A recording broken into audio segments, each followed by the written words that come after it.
Please welcome the President of the United States, Joseph R. Biden, Jr., accompanied by United States Representative and House Majority Whip James E. Clyburn.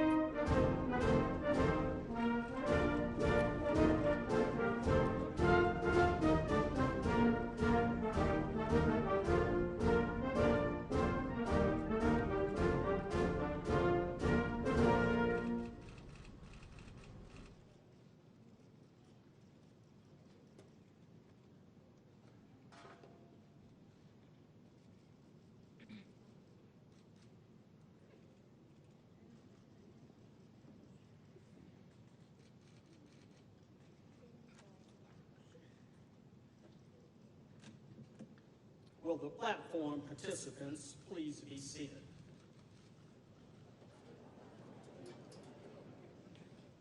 Audience, please be seated.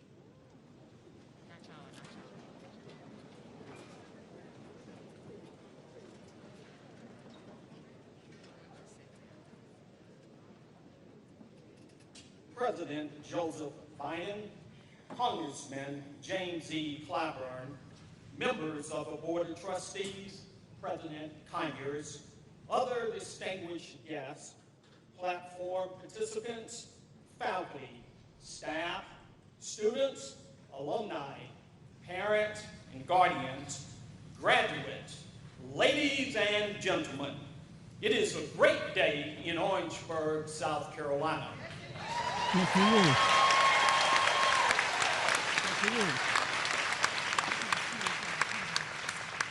And certainly a great day at South Carolina State University.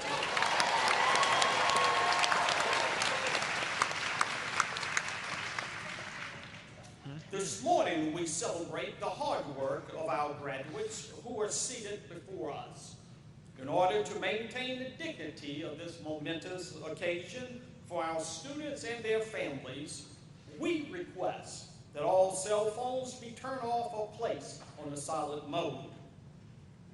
Ladies and gentlemen, I am pleased to introduce the presiding officer for this commencement exercise, our hard-working and visionary president, Colonel Alexander Conyers.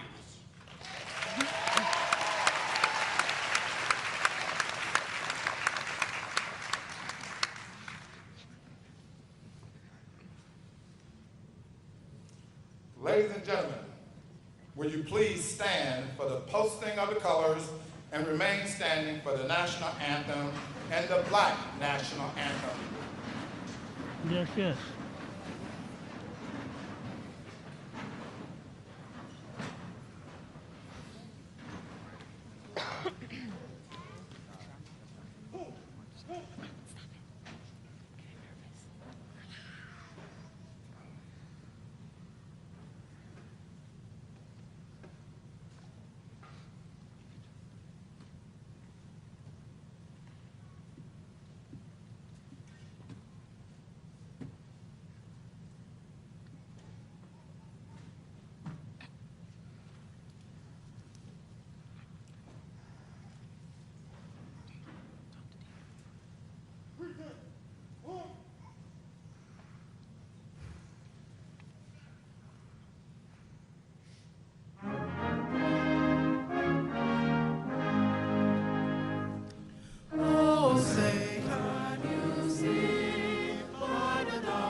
Good morning, South Carolina State University, family and friends.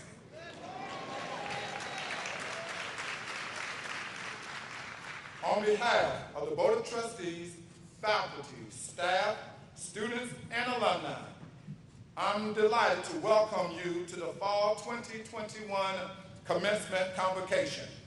We are honored that you, our graduating class, chose South Carolina State University to further your education, and we thank the parents and families for entrusting your loved ones to our beloved institution. The Reverend Eddie C. Williams, pastor of Trinity United Methodist Church, Orangeburg, will give the scripture and invocation. That will be followed by greetings from Mr. Rodney Jenkins, chairman of the Board of Trustees, and Ms. Giovanni Ayers, the president of our Student Government Association.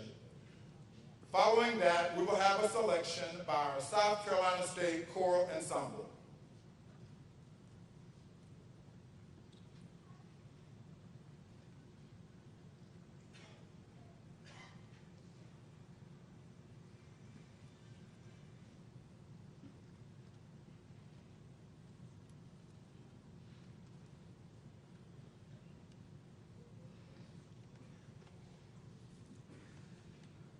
Let's pray. God of our weary years, God of our silent tears, pour out your spirit upon the President of the United States of America, his cabinet, the President of South Carolina State University, the Board of Trustees, faculty, teachers, and administrators.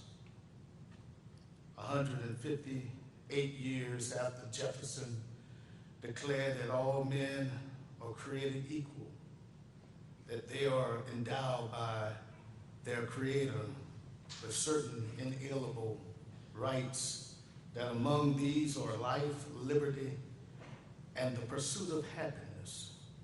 Lord, we ask that you would send forth this class to be like Moses, to address Red Sea experiences. Let them not grow weary in preparing to create a brighter horizon for the needs of humanity. Lord, grant them favor, wisdom, and strength to persevere. We come to this place with different background, diverse, but all going out to make this world better.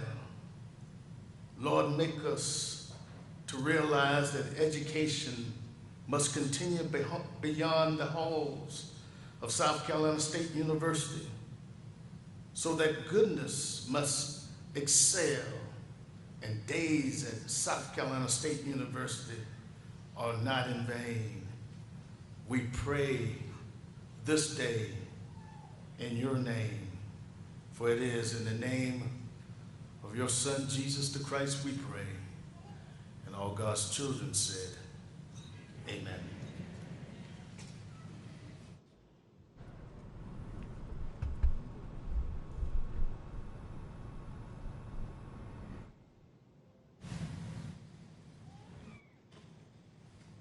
Good morning with bulldog tenacity. On behalf of the Board of Trustees, I am delighted to welcome everyone to the 2021 Fall Commencement Convocation of South Carolina State University. The board is honored to welcome the President of the United States, Joseph R. Biden, with us today. Mr. President, your presence here today is historical for our beloved university. So thank you. Also,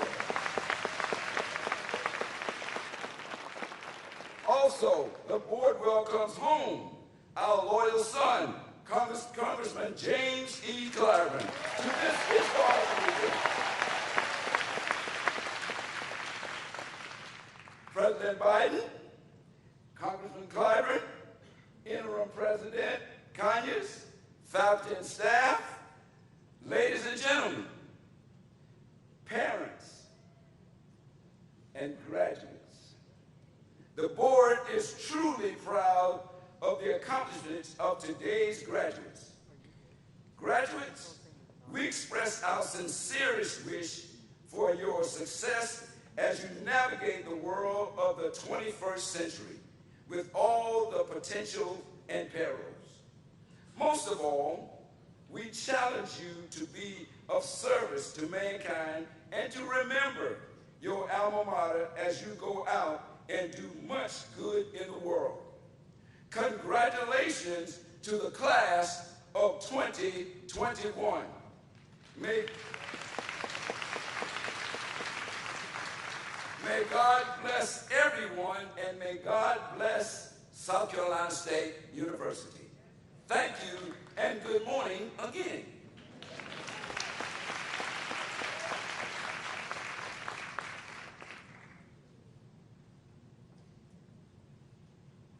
Good morning, Bulldogs. Greetings to President Biden, Congressman Clyburn, elected officials, the Board of Trustee members, Interim President and Lady Conyers, faculty, staff, and most importantly, the reason we are here today, the fall class of 2021.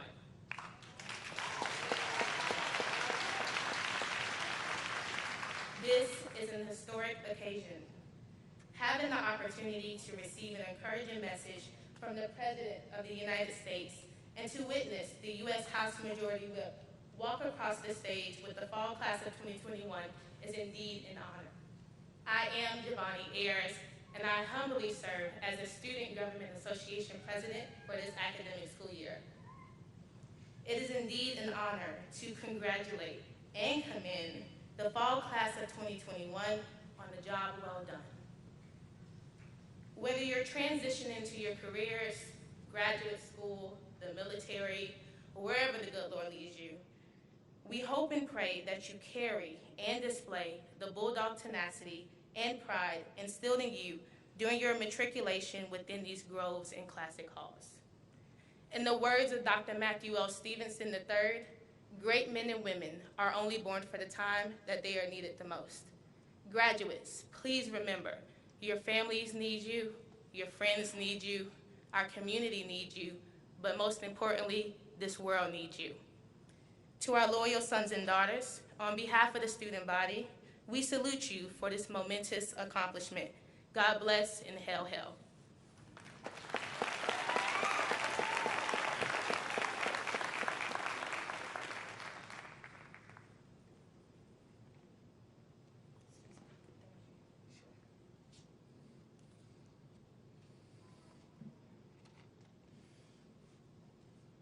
Thank you to the Corps Ensemble.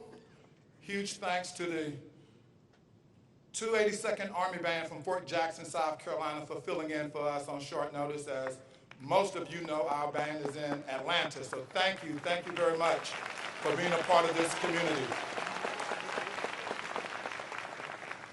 Thank you to our ROTC cadets for posting of the colors, Chairman Jenkins, and our great SGA President, Ms. Ayers. At this time, it is my honor and privilege to ask the Honorable Congressman James E. Clyburn to introduce South Carolina State University's Fall 2021 commencement speaker.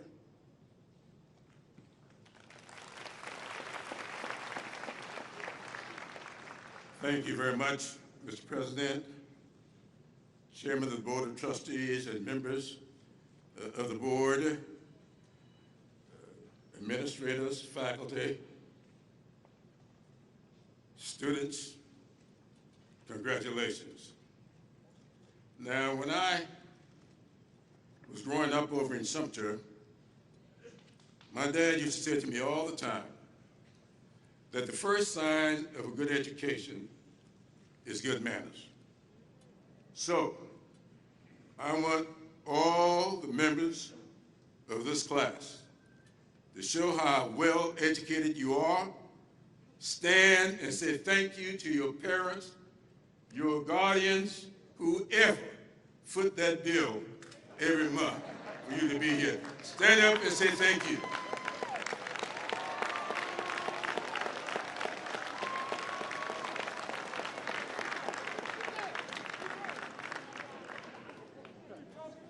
Secondly, I want to say to the graduates here today that when you start out on your life's journey, you will not always get it right. I want all of you to remember what your parents and guardians said to you time and time again. If at first you don't succeed, try and try again. Now, when I got elected to Congress, I had already lost 3 times.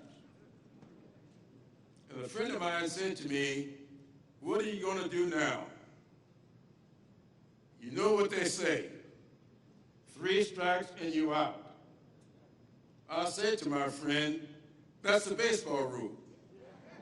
And nobody should live their lives by baseball rules. So I want to say to you, graduates, no matter how many times you attempt, you keep trying until you get it right. Don't give up. Now, thirdly, I want to say to you that don't be afraid to step outside of your comfort zone. You know, a lot of us are limited in what we do because we want to be comfortable throughout the whole process. I've been telling the story recently of Thomas Edison. Thomas Edison is credited with having invented the light bulb. And that's true. But he couldn't get it to work right. He was not able to get that light bulb to work right until he went up to Massachusetts and sat down with a young man named Louis Latimer. Louis Latimer was the son of former slaves. His parents had escaped from slavery to Boston, Massachusetts. But Louis Latimer had invented something called a filament. And someone said to Thomas Edison, said, you know, you might be able to get that light bulb to work right if you get outside of your comfort zone, go up to Massachusetts and sit down with this black guy named Louis Latimer and get that filament that he has invented, and you might be able to get the light bulb to work. Thomas Edison did that. Both he and Louis Latimer got outside of their comfort zones, and they have lit the world. So I want to say to each and every one of you, I matriculated here 64 years ago, this past September. Also in that class was my late wife, who came to this campus in a pickup truck. Her family didn't own a car. She had a footlocker on the bed of that pickup truck. And she came to this campus from a little 22-acre farm in Berkeley County.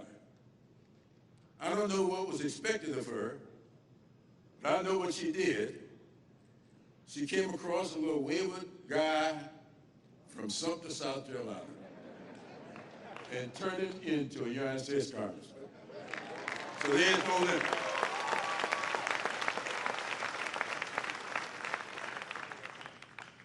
Not only did she do that, but not long before she passed away, a little over 2 years ago, she said to me, if we want to succeed in this upcoming election, we had better nominate Joe Biden.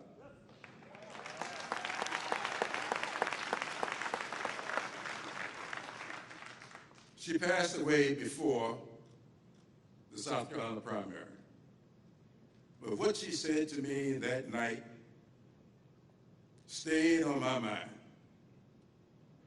And when I looked among those 20-some-odd candidates running for the Democratic nomination, several of whom were very close friends of ours, I remembered what she said to me. And I followed her directions, just as I had for the 58 years that we were married. And so several weeks ago, I was sitting down having lunch with the new president. And he said to me, President Conyers said, I know the story of your having not marched. Why don't you consider coming and marching with the class of 2021 to celebrate the 60th anniversary of your having finished your coursework? I told him I would consider doing so. He said, and by the way, I would like for you to march and give the commencement address. I told him I would look into it. But I had something else in mind. And I went to my friend, Cedric Richmond, who is here today, with whom I served in Congress, and I told Cedric, I said, Cedric, I'm going to be marching the class of 2021 to get my diploma, which I never got. Now, I want you to help me get the speaker for the commencement. I didn't tell him that I had already agreed to do it. I said, I think it would be great for me to get my degree from the President of the United States, Joe Biden.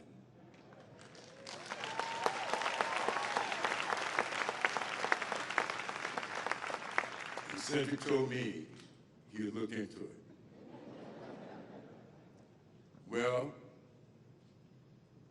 when we reached out to Joe Biden, he immediately accepted.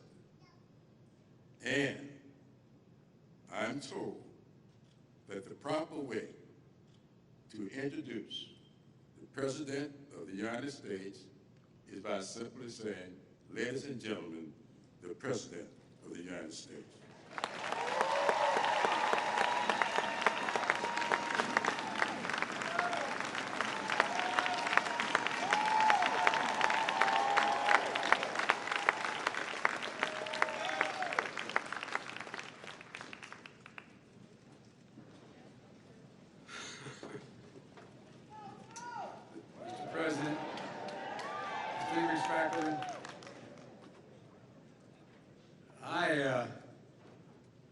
I learned a long time ago that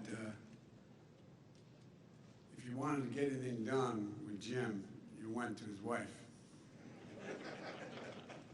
All kidding aside, the story Jim tells is absolutely accurate. I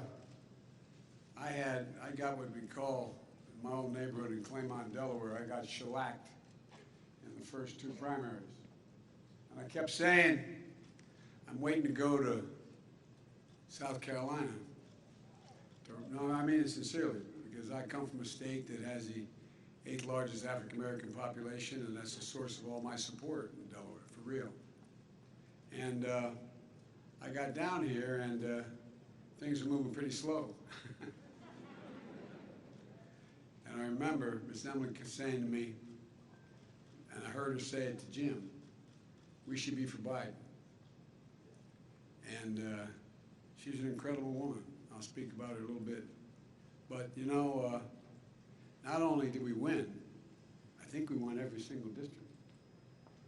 And I just want you to know it matters. And Jim's saying to you, you know, if you don't succeed at first, try again. Well, a lot of you have already figured out that you can do anything you want to do if you set your mind to it. But one of the things that most people don't focus on anymore is there an awful lot of people like Jim, like me, like Ms. Emily, like a lot of you, who no one expected to do something significant. I come from a family raised in a 3-bedroom split-level home with 4 kids, a dad, mom, and a grandpa. We were fine, don't get me wrong. We weren't up by our bootstraps, but we were, I guess, technically lower middle class economically. And I used to stutter really badly. And stuttering is the only thing everybody can still laugh like hell at, but it's devastating to a stutterer. If you ever saw the King's Speech, it's worth seeing. And I had trouble talking until I was well into high school. And what I was convinced that my mother would say, never bend, never bow, never kneel, never give up. Just get up. Just get up. And that's one of the things I like so much about HBCUs, which I've been part of for a long, long time. The reason I got elected in 1972 was because of an HBCU called Delaware State University. They organized from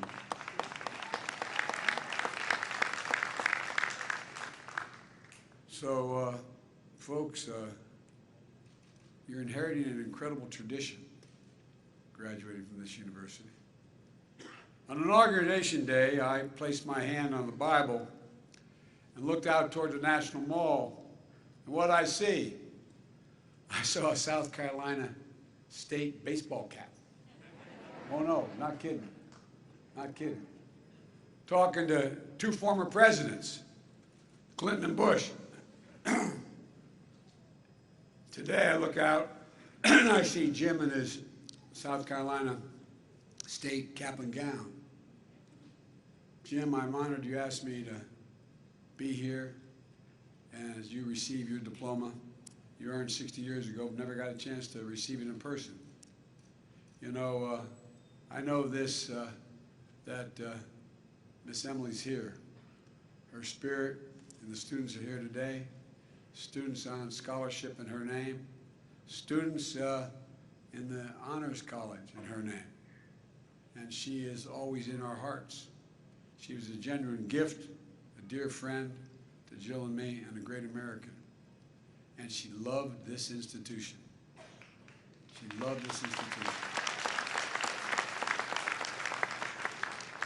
Thank you, President Conyers, the Board of Trustees, the faculty, staff, at one of our nation's great universities. Though I'm from Delaware, I've got to put Delaware State up there. The president of Delaware State used to work for me, went and got his doctorate and said, this is not the good job, I'm going to be president of the university. But all kidding aside, of course, President Harris is a proud Howard alum. She might have something to say about Delaware State. And to my family and friends, the class of 2021, I know the pride you feel for this day as well. Graduates, you already did this because Jim did it, but I always do it, and Jim, as usual, always is ahead of me. You really do owe those folks up in the bleachers a whole hell of a lot. A whole heck of a lot. And I'm sure not a one turned to his husband or wife and said, guess what, no tuition next semester. But I just want to say to the parents, we know, like my family, know the sacrifices you made to make sure this day arrived. And you're the ones that helped you get through this period, and you got a lot to look forward to. Graduates, I know you've already stood to thank your parents and your families, but you know, the fact is that congratulations, you earned it. You earned every bit of it. I know it wasn't easy. Remote learning, fearing getting sick from COVID-19, feeling the pain for those who lost loved ones, and you know people who've lost loved ones. The uncertainty of a devastated economy, the reckoning on race not seen since the 50s and 60s. Your time here has come during a tumultuous and consequential moment in modern American history. And has led you to graduate at a real inflection point in history. No graduating class gets to choose the world into which they graduate. Every class enters the history of the nation up to the point that has been written by others. But few classes every once in a few generations, enter at a point in American history where it actually has a chance to change the trajectory of the country. And that's not hyperbole. You face that inflection point today. And I'm confident you'll meet the moment.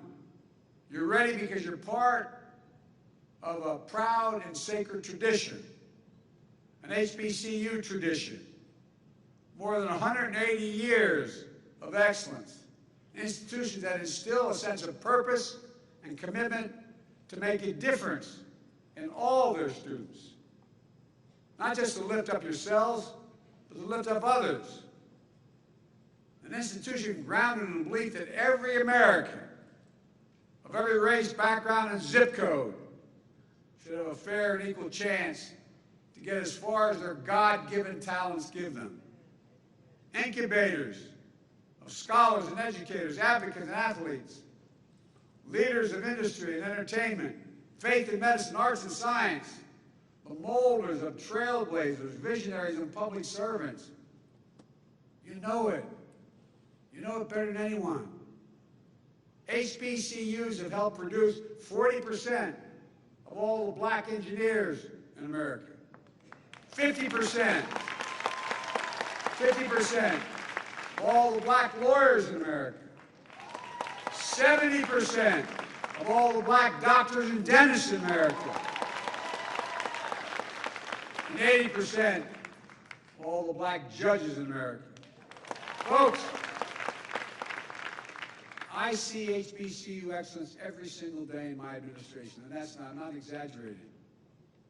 Vice President Harris, my cabinet, Michael Reagan, administrative EPA, senior White House staff, staff across my entire administration, graduates, I'm here to congratulate you, but also to let you know that your country, this is not hyperbole, is counting on you. They're counting on you to change, to turn the dial at a moment we have a chance to do it. And that I'm committed to doing everything I can to make real the promise of America for all Americans, for all of you. That's why my administration has delivered $5 billion so far to HBCUs just this year. Just this year. And more to come. Because there's nothing you're unable to do if you have the product. If you have the laboratories, if you have, well, a lot of these HBCUs aren't endowed like these other universities.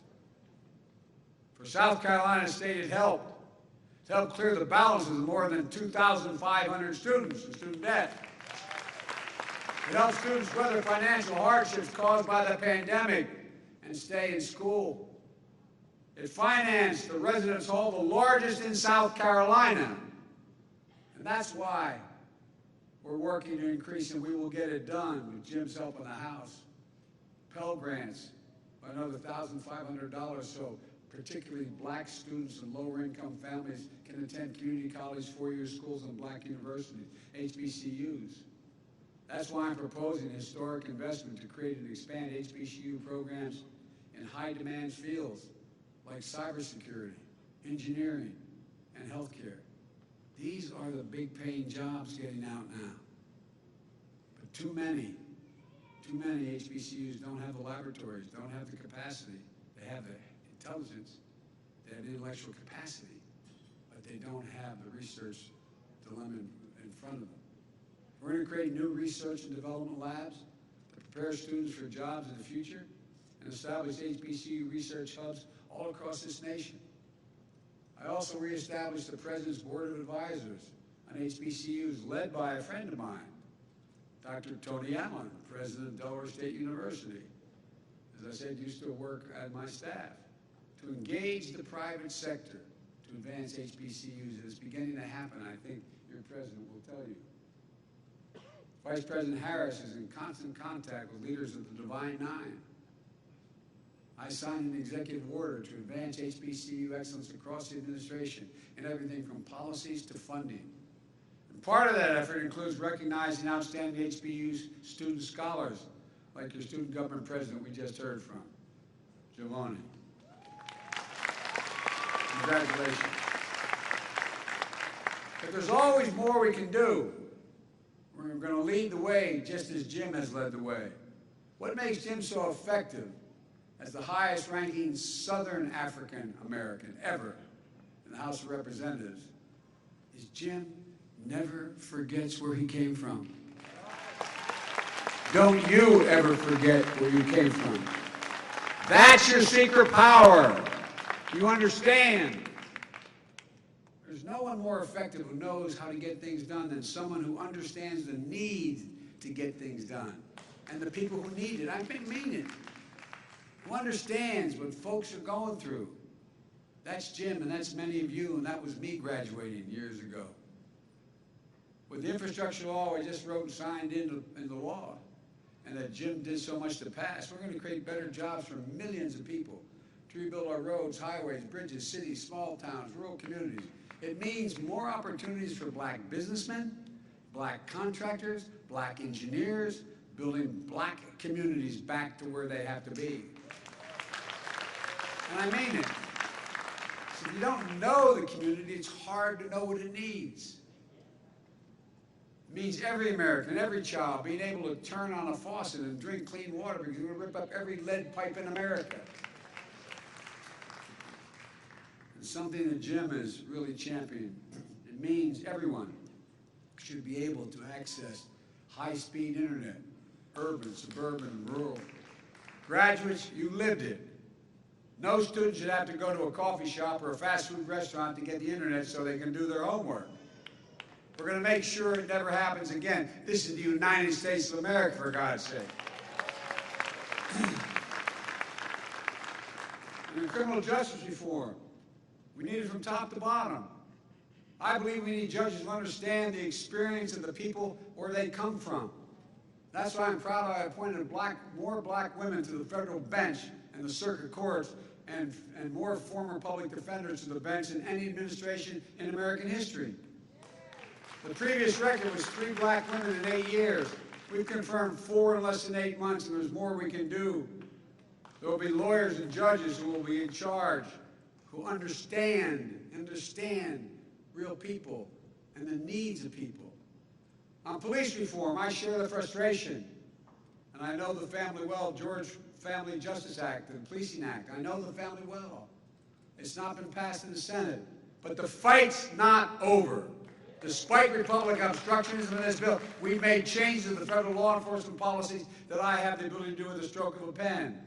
The Justice Department has banned chokeholds, restricted no-knock warrants, required federal agents to wear and activate body cameras. It also ending the Justice Department's use of private prisons, rescinding previous administration requirements that U.S. attorneys seek the harshest penalties. The Justice Department has opened a pattern and practice investigation into systemic misconduct of police departments in Phoenix, Louisville, Minneapolis, Mount Vernon, New York. But we're just getting started. This administration is going to continue to fight for meaningful police reform in Congress and through additional executive actions. And you will be our next generation of elected officials, police chiefs, civil rights leaders, leading the way. See what just happened in New York City? First black woman head of the police department.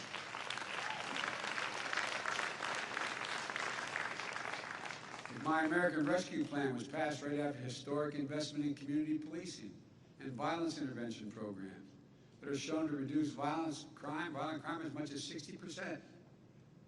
We don't have to spend less money, we have to spend more money on police to give them the kind of help they genuinely need. Why is a police officer showing up to the suicide threat, someone threatening to jump off a building? We need more social workers there.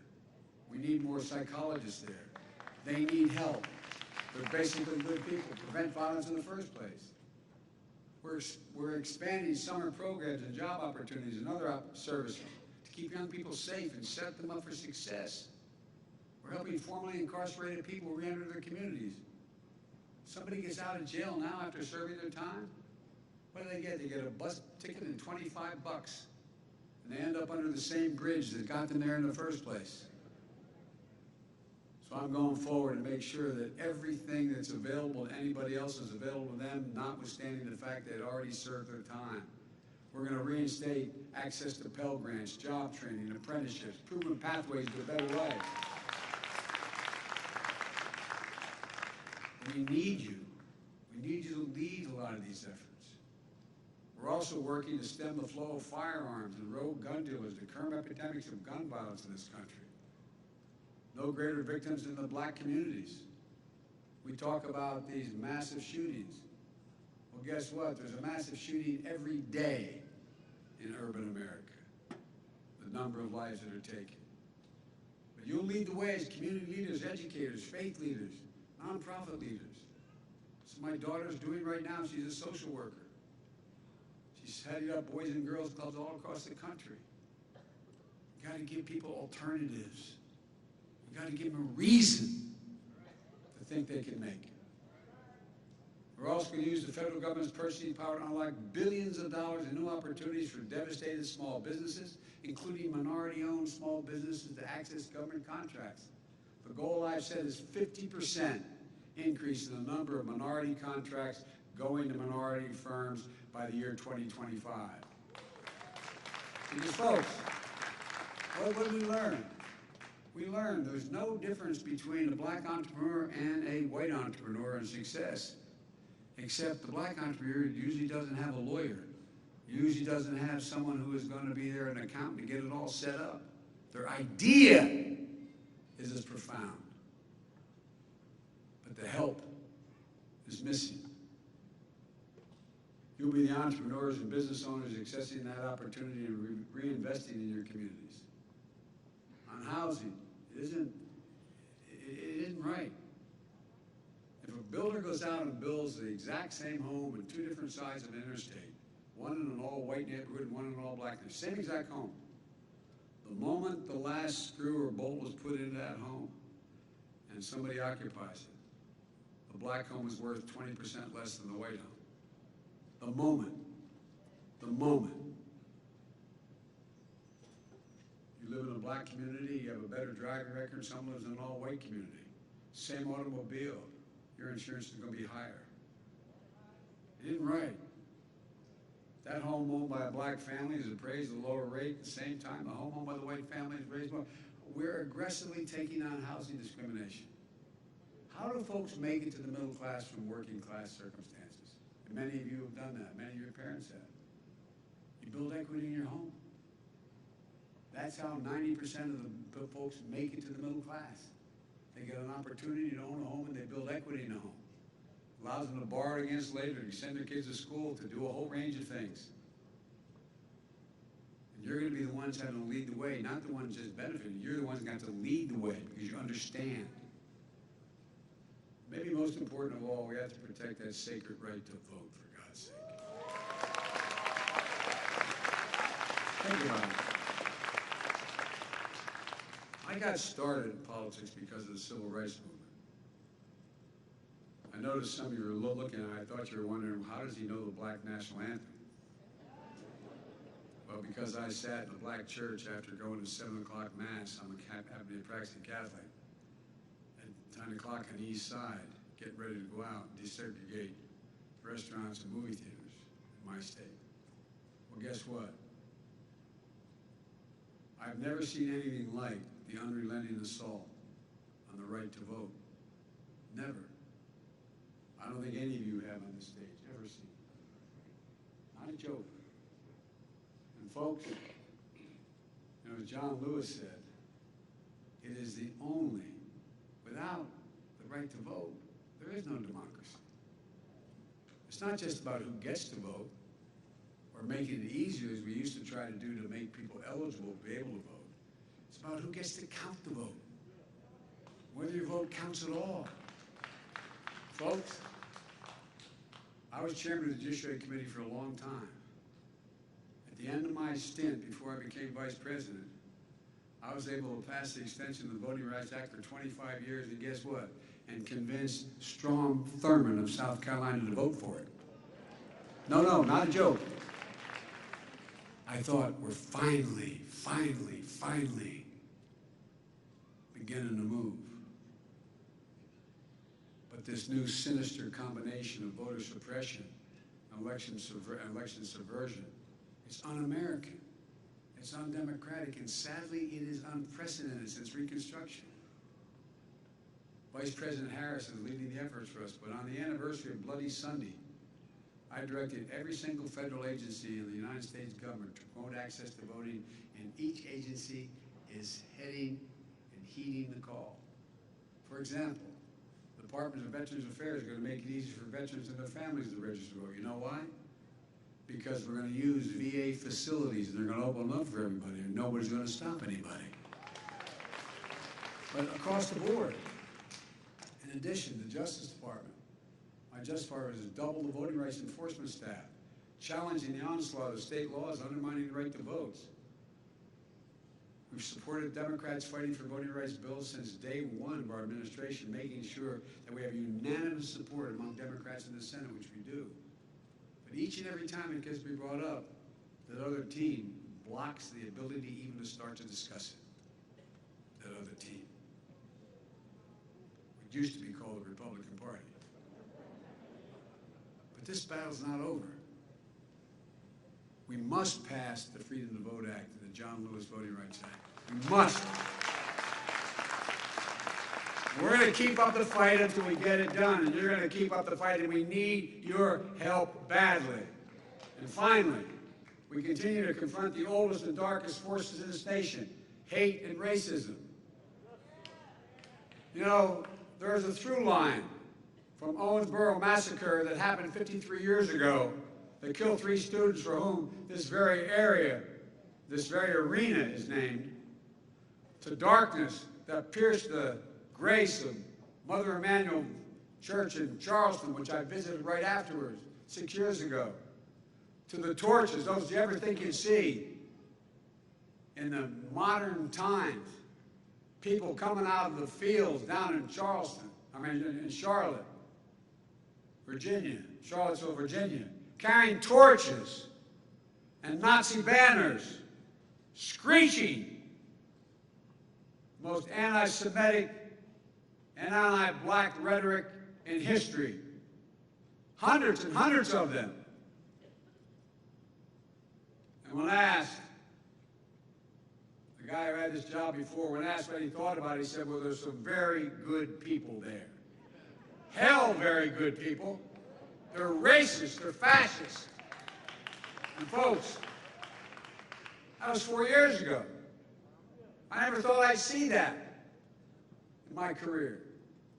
The violent and deadly insurrection on Capitol Hill 11 months ago on January the 6th. I'm going to say something self-serving. I'm supposed to know an awful lot about foreign policy. I've known every major world leader in the last 40 years. I've spoken to over 140 heads of state since I've become president. You know what they all ask me? Is America going to be all right? What about democracy in America? Did you ever think you'd be asked that question by another leader? I'm not exaggerating, gentlemen. Leader of China, Xi Jinping, who I've met with more than any other world leader, and Putin, both are very straightforward. Say democracies can't function in the 21st century because things are too complicated. They move too fast in time to get a consensus, which democracies require. That's why autocracies will rule the day. Folks, this is a troublesome time, but it's a significant opportunity. Jim and I have engaged in civil rights work for our entire careers, and more consequential than me. Despite all the laws enacted through the struggles we knew we could make progress. But one of the things I thought, and Jim probably didn't, but I thought, Jim, I thought when we had some of those major victories, we'd finally crossed the threshold. But what I didn't realize is you can defeat hate, but you can't eliminate it. It just slides back under a rock. And when given oxygen by political leaders, it comes out ugly and mean as it was before. We can't give it any oxygen. We have to step on it. We have to respond to it. It's not who we are. It's a minority, but if the majority doesn't speak up, it has a profound impact. That's what we've seen in the last few years. We must not give hate any safe harbor. We have to shine as bright as light as we can on it. That's the ultimate disinfectant. Call it out. And you're going to be the light. You're going to have to be the light. Let me close with this. The history of the journey of America, progress and possibilities, written by people who sat where you're sitting right now. Again, not hyperbole, it's a fact. People like Jim and Emily Clyburn, students who met in a jail cell after standing up for what was right and just, who never stopped. In 1961, they were you. Now in 2021, you are them. You're part of one of the most gifted. This, again, is not hyperbole. Listen to me, and I'm being precise. You're part of the most gifted, tolerant, talented, and the single best educated generation in all of American history. You are. But with that comes a hell of an obligation. You accept people as they are, black, white, Latino, Asian, Native American, gay, straight, transgender, abled and disabled. You see them as people, as fellow Americans who deserve respect and dignity. You're going to see more change in the next 10 years than we've seen in the last 50 because of the incredible change in science and technology. You're going to see us traveling commercially in the next 20 years at 12, 15,000 miles an hour. Subsonic speeds, supersonic speed. I mean, the things are going to change. But it's required the educated population you represent to understand it, to translate it, to move it. I have every confidence that no matter your career, you're going to translate change into a greater opportunity and happiness and prosperity for you and the world around you. When I looked out on Inauguration Day, I saw that South Carolina baseball cap that I saw. Well, your hope and your optimism. That's why I asked a 22-year-old Amanda Gorman, the youngest inaugural poet in history, to read her poem. As a matter of fact, my professor wife, Jill, we're still teaching full-time, found her and asked her to speak. And here's what she said in her poem. So while once we asked, how could we possibly prevail over catastrophe? Now we assert, how could catastrophe possibly prevail over us? We'll not march back to what was, but move on to what shall be. A country that is is bruised but whole, benevolent but bold, and fierce and free. That's who we are. That's who you are, the class of 2021. I'm not joking. That's us. That's America. We face that inflection point that's going to change the course of history, and I'm counting on you to meet the moment. It's an enormous opportunity, an enormous opportunity. Because I truly believe someone standing at a podium like this at this university 40 years from now is going to be talking about, did we meet the moment? This moment. Just like there's other moments in our history. Did we meet the moment in World War I? Did we meet the moment? And we go down the list. It's going to determine what happens in the next 5 to 10 years. It's going to determine what it's going to look like 50 years from now. I'm counting on you. I really am. I'm not kicking off the responsibility, but I'm counting on you. Congratulations to all of you. Merry Christmas and happy holidays. I say to the military, God bless you all, and may God protect our troops, fellas and ladies.